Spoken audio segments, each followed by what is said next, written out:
Hey guys, welcome back to our urban homestead.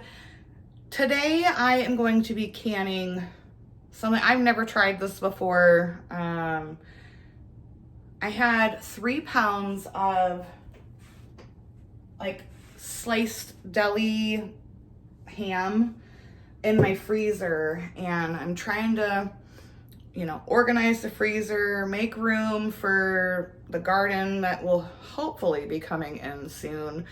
And I'm like, what can I do with all of this ham? There's no way that we're going to be able to eat it for sandwiches if I pull it all out. Not really feeling a casserole. And I'm like, I think I'm going to try to can it. I'm gonna do it in pints. That way, like, my thinking is it'll be great for like a quick soup starter, or when I finally get some green beans from the garden, I can fry those up, pop open a can of that ham, and add that into the green beans. I think that would be really, really good. So we're gonna get started. I'm gonna try to get 12 pints, and I'm gonna be using my All-American canner today. So I've already went ahead and chopped it all up. I just, sliced it into like cubes. So I'm gonna get these jars filled. I'm gonna start with about that much, and hopefully I can get all 12 of these filled.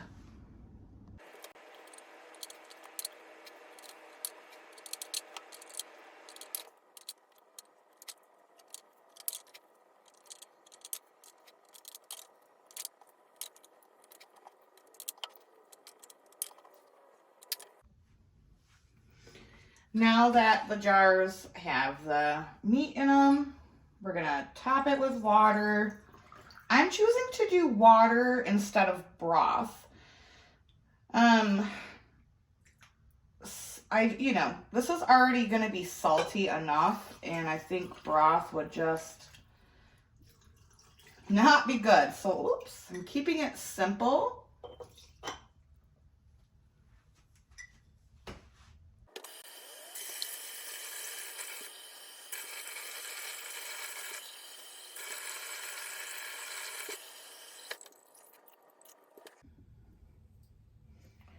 So all the jars are filled to 1-inch headspace with water, and now I need to debubble them to make sure that there's no hidden pockets of air. I am using the cold canning method. For those of you who don't know, cold canning is when your canner is cold, the water in your canner is cold, your jars are, you don't have to put your jars in the refrigerator or anything. They're just room temperature jars. And the product that you put in is either raw or cold. I'm really anxious to see how this turns out. I have talked to both Terry and my sister Missy, and they think that it's going to work beautifully. So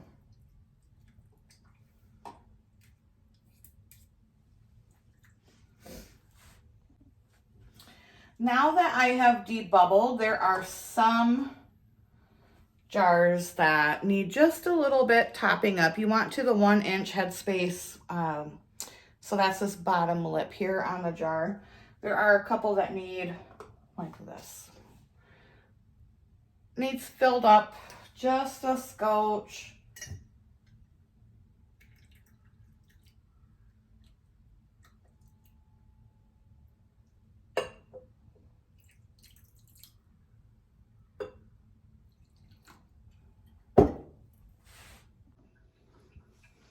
So now I have some hot water here on a clean cloth, and you want to make sure that you wipe really well, because obviously ham has a little bit of fat in it, and we don't want our jar to not seal. Then I'm going to put a lid on,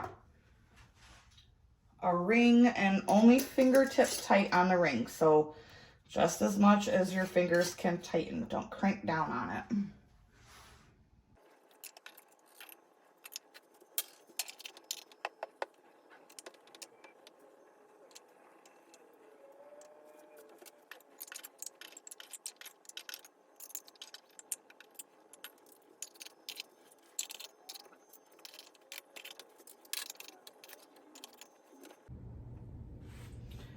Okay, everything is ready to go. Again, I'm using my All-American, and I can double stack in these. So I'm going to put 6 jars on the bottom,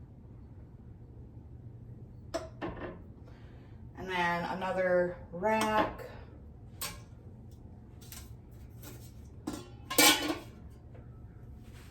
and 6 more jars.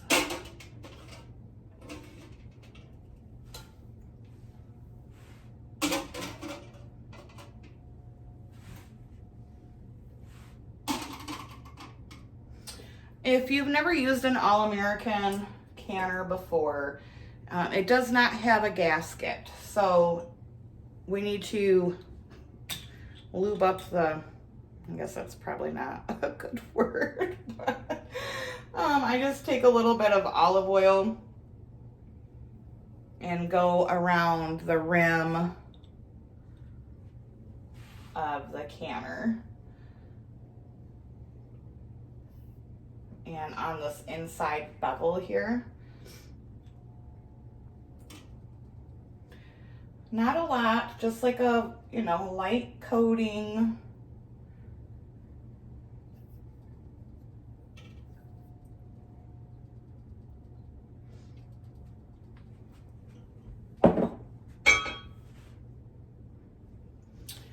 There is the recommended amount of water in the bottom of the canner.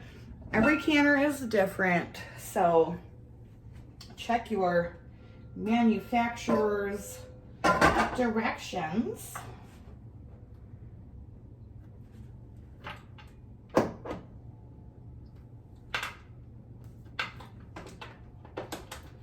Hinge down.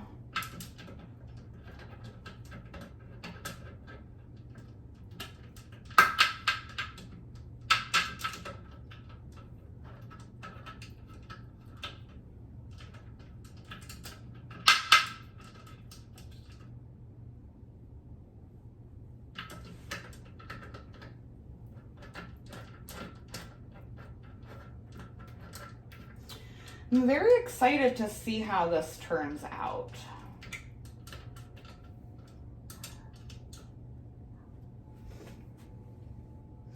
What I'm doing now is making sure that it's even.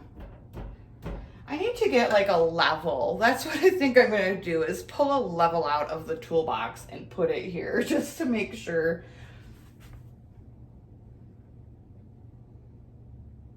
But it looks pretty good, so tighten them down.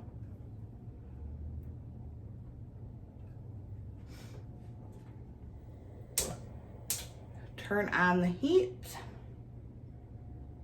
It's on medium high, and I'll be back for the next step. So now the canner has, good steam coming out of the vent. I'm gonna ask Alexa to set a timer for 10 minutes. 10 minutes, starting now.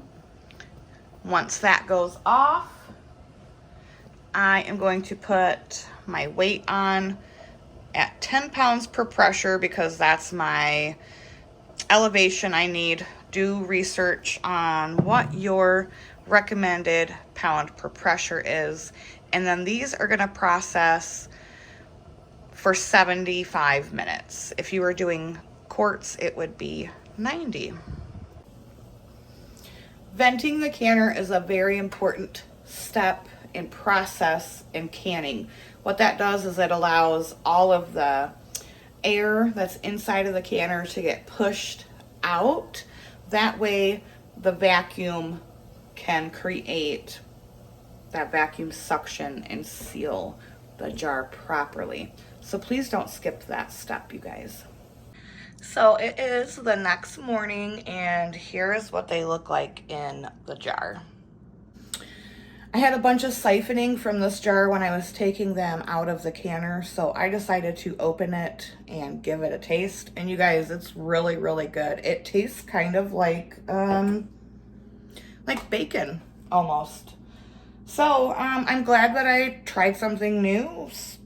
Glad that I did this, and this will be great to have on my shelves for, like I said, soups or draining the juice and tossing that in there with some veggies.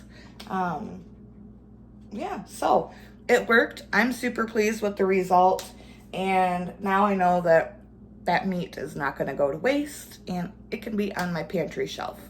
So thanks for coming along with me on this little experiment. I hope you enjoyed it. If you have any questions, feel free to leave them in the comment section. And until next time, guys, abundance and blessings to you. Bye-bye.